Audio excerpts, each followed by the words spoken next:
नमस्कार मित्रों, आप सभी का स्वागत है CY एस्ट्रोलॉजर में। आज हम बात करेंगे सेकंड भाव के ऊपर, यानी कि दूसरा भाव। ये जो दूसरा भाव होता है, ये हमारी जीवन में क्या इफेक्ट देता है और इससे हमें क्या देखना चाहिए, और इनके साथ अगर कोई अच्छा भाव जुड़ता है या अच्छे ग्रह जुड़ते हैं तो क्या इफेक्ट आता है, और बुरा भाव जुड़ता है या बुरा मतलब कोई प्लेनेट जुड़ता है तो क्या इफेक्ट आते हैं। तो ये जो भाव है, ये काल पुरुष की कुंडली में 2 नंबर यानी वृषभ राशि आती है। और वृषभ राशि में जो मतलब आपका कारक भाव है वो चंद्रमा है। तो चंद्रमा जो है वो मन का कारक है, तो ये मन का भी भाव है, हमारे परिवार का है, कुटुंब का है, और हमारी जो मतलब धन है जो हमने संचय किया है उस धर्म का है, और सौभाग्य का है। साथ में हमारे कुल का भी है, यानी हम किस कुल के हैं, किस धनी कुल के हैं, ये भी हमें ये इस भाव से दर्शाता है। तो ये सब चीजें इस भाव से दर्शाती। अगर इसी भाव में कोई पाप ग्रह आ जाए या इसके भाव का जो मालिक है वो पाप ग्रहों के साथ हो, तो हमारी जो है वो आंखों से संबंधित बीमारियां हो सकती है, मानसिक तनाव से संबंधित बीमारियां हो सकती है, निर्धनता, कपट व्यवहार, और मतलब जो वाणी है, यानी कि हमारी जो वो बोलने की शैली है, वाणी जो दोष है वो भी हम पे लग सकता है। तो ये जो दूसरा भाव है बड़ा ही इम्पोर्टेंट है, और आज के इस चैप्टर में हम दूसरे भाव से संबंधित कुछ जानेंगे कि मानसिक परेशानी कब आती है, और ये भाव जो है वो हमारे किन किन भावों के साथ मिलकर फायदा कर सकता है। तो आपके सामने ये जो जन्म कुंडली है, इस जन्म कुंडली में दूसरे भाव में सूर्य और राहु बैठे हैं। सूर्य जो है वो 24.2 डिग्री है, 02 डिग्री है, और राहु जो है वो 29.32 डिग्री है, यानी कि दोनों ही पूर्व भाद्रपदा नक्षत्र में है। तो दोनों का जो नक्षत्र लॉर्ड है वो गुरु है। तो ये दो सूर्य और राहु है, ये अपने रिजल्टों में गुरु के रिजल्ट को जरूर देगा। तो इस जन्म कुंडली में ये जो सूर्य राहु की युति है ये ग्रहण योग मानी जाती है, और दूसरे भाव में ये जो ग्रहण योग है ये इसमें वैदिक एस्ट्रोलॉजी के हिसाब से देखा जाए तो ये बनता है और ये वर्क भी करता है। तो ये जो भाव है, यानी कि दूसरा भाव में सूर्य आ गया, तो सूर्य एक अच्छा ग्रह है, लेकिन सूर्य जो है वो अष्टमेश है, तो यहाँ पे सूर्य अच्छा नहीं होगा। फिर राहु भी यहाँ पे अच्छा नहीं है। वैसे राहु जो है वो कुंभ राशि में है, कुंभ राशि में राहु को अच्छा माना गया है। तो अगर हम यहाँ देखेंगे तो ये जो ग्रहण है ये थोड़ा सा कमजोर ग्रहण है, लेकिन ये ग्रहण जो योग है ये दूसरे भाव में लगा है, तो इसके परिवार संबंधी और वाणी संबंधी भाव में लगा है। तो ये परिवार संबंधी भाव में है, तो ये कोई ज्यादा नेगेटिव नहीं जाएगा, क्योंकि ये कमजोर है, क्योंकि यहाँ पे राहु जो है वो नेगेटिव एनर्जी को दर्शाते हैं, लेकिन यहाँ पे राहु जो है वो अच्छे भाव में है, कुंभ राशि में अच्छे माने जाते हैं। प्लस इनके जो पीछे जो वर्क कर रहा है वो गुरु है, तो गुरु जो है वो इस जन्म कुंडली में आपके केंद्र में चौथे भाव में विराजमान है। तो कुल मिला के इस जन्म कुंडली में राहु जो अच्छे रिजल्ट देंगे, सूर्य जो है वो थोड़े से नेगेटिव जाएंगे। तो ये जो सूर्य और राहु की युति है ये ग्रहण योग जो बनाएगी, ये परिवार संबंधी कुछ मतलब इनकी जो कुटुंब है, यानी इनकी शादी होने में कुछ विलंब को दिखाएगी, यानी कि इनकी शादी में कुछ विलंब आएगा, और लेकिन शादी हो जाएगी, कोई दिक्कत नहीं आएगी, लेकिन शादी होने में थोड़ा विलंब आएगा। तो ये परिवार को मतलब शुरू होने में थोड़ा सा आपको समय दे सकती है। तो ये जो युति है वो इस तरह का देती है। और दूसरे भाव में, अगर दूसरे भाव में अच्छे ग्रह आ जाए, जैसे यहाँ पे शुक्र है और बुध है, यानी इस कुंडली के अनुसार देखा जाए, या नैसर्गिक शुभ ग्रह अगर अच्छे आ जाएं तो हमें कुछ अच्छे रिजल्ट मिल सकते हैं। अगर यहाँ पे देखा जाए कि नेगेटिव भाव आ जाते हैं, जैसे सूर्य आया तो इसने यहाँ पे ग्रहण योग में प्रबलता दिखाई, लेकिन राहु यहाँ पे नेगेटिव नहीं था, तो उसमें हमें कुछ बुरा असर नहीं दिखा।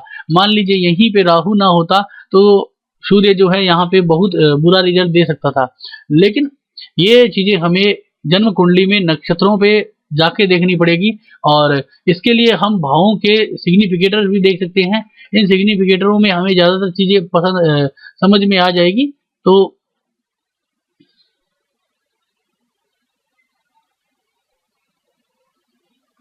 अब अगर हम देखें तो दूसरा भाव जो है वो हमारी मन का है।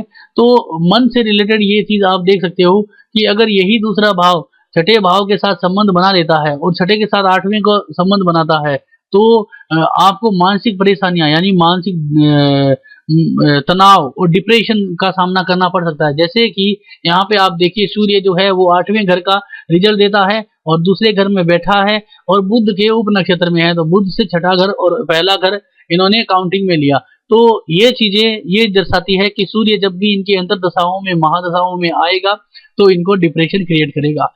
अब यही चीजें हैं, अगर यही दूसरा भाव है, यही दूसरा भाव अगर अच्छे ग्रहों में आए, जैसे यही अगर हम चंद्रमा को देखें तो चंद्रमा जो है वो दूसरे भाव से संबंध बना रहा है कि नहीं बना रहा है। तो देखिए यहाँ पे जो चंद्रमा है वो 7वें भाव से और 10वें भाव से संबंध बनाता है, लेकिन ये जो है वो स्वाति नक्षत्र में है। स्वाति जो नक्षत्र का मालिक है वो राहु है, तो राहु जो है वो दूसरे भाव में बैठा है। यहाँ पे आप देख सकते हो दूसरे भाव का संबंध 7वें से, तो यहाँ पे राहु जो है वो शादी के लिए योग कारक हो गए, यानी कि यहाँ पे चंद्रमा जो है वो योग कारक, यानी कि दूसरा संबंध आपका चंद्रमा से बना, तो चंद्रमा से जब बना तो उसके लिए योग कारकता निकल के आई। यही अगर दूसरा संबंध 7वें भाव से बनता है तो भी मैरिज के लिए अच्छा है। यही दूसरा संबंध अगर 5वें भाव से बनता है तो हमें पुत्र प्राप्ति संबंधी चीजों में आसानी रहती है। यही अगर हम नॉर्मल पढ़ाई कर रहे हैं तो यही दूसरा संबंध अगर 7वें घर से बनता है तो हमें अकाउंटिंग में और मतलब ये सीए में इन तरह की जो एजुकेशन है इनमें हमारे लिए काफी योगकारक होगा। और यही दूसरे घर का संबंध दूसरे के साथ 10वें से बन जाता है तो आपको बिजनेस संबंधी कुछ अच्छे विचार भी मिल सकते हैं। तो ये जो दूसरा भाव है बड़ा ही योगकारक होता है हमारी जन्म कुंडली में, और हमें इसका फलित करने के लिए सभी तरीकों से देखना चाहिए कि कौन से ग्रह इस दूसरे भाव को स्पेशली दिखाते हैं। ज्यादातर आपने लोगों को देखा होगा कि वो दूसरे भाव के ऊपर ही सिर्फ कुछ बताते रहते हैं, लेकिन वो ये चीजें नहीं बताते कि दूसरा भाव अगर नेगेटिव ग्रहों से जुड़ेगा या नेगेटिव भावों से कनेक्ट होगा तो कैसा रिजल्ट आएगा, और नेगेटिव और अच्छे भावों से और अच्छे ग्रहों से जुड़ेगा तो कैसा रिजल्ट आएगा। ये सबसे इंपॉर्टेंट चीज है इस जन्म कुंडली में देखने के लिए कि गुरु ने जो दूसरे भाव ने जब जब अच्छे प्लेनेटों से कनेक्ट हुआ है तब उसको अच्छे रिजल्ट आए हैं, और नहीं और बुरे प्लेनेट से कनेक्ट हुआ है तो बुरे रिजल्ट आए हैं। तो इस जन्म कुंडली में आपको यही दूसरा भाव शादी भी करा देगा, यही दूसरा भाव डिप्रेशन भी क्रिएट कर देगा, और यही दूसरा भाव बिजनेस भी क्रिएट करा देगा, और यही दूसरा भाव जो है वो एजुकेशन में अकाउंटिंग जैसी जॉब में भी लगा सकता है और कलर जैसी जॉब में। तो आप दूसरे भाव का महत्व जानिए। दूसरा भाव अगर छठे भाव से आ जाए तो आप मेहनती भी होते हैं, प्लस आपकी जो नौकरी है वो भी काफी अच्छी जाती है। यही दूसरा भाव 5वें से आए तो पुत्र प्राप्ति बना देता है।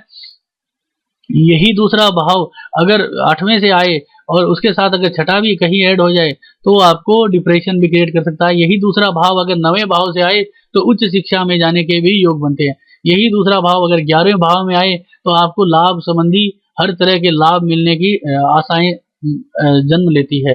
यही दूसरा भाव 10वें घर से कनेक्ट हो तो आपको बिजनेस संबंधी चीजों में आपको काफी उछाल आता है। तो ये सब चीजें हैं, इन सभी भावों को हमें याद रखना चाहिए कि दूसरे भाव के लिए हमें प्रेडिक्शन कैसे करनी है और किस तरह से उसको फलित करना है। तो ये जो वीडियो था ये स्पेशली जो सेकंड हाउस के लिए था। आपको सेकंड हाउस के बारे में ये जो जानकारी थी वो कैसी लगी आप जरूर बताएं। अच्छी लगी तो लाइक कीजिए, नहीं अच्छी लगी तो डिसलाइक कीजिए, और अपने जन्म कुंडली संबंधी कोई भी क्वेरी हो, अगर आप अपनी जन्म कुंडली हमसे फलित करवाना चाहते हैं तो आप हमें फ़ोन कर सकते हैं। हमारा मोबाइल नंबर है 07296978417 और हमारा ईमेल आईडी है cyastrologer@gmail.com, और यही हमारा व्हाट्सएप नंबर है और आप हमें कॉल कर सकते हो। तो धन्यवाद दोस्तों।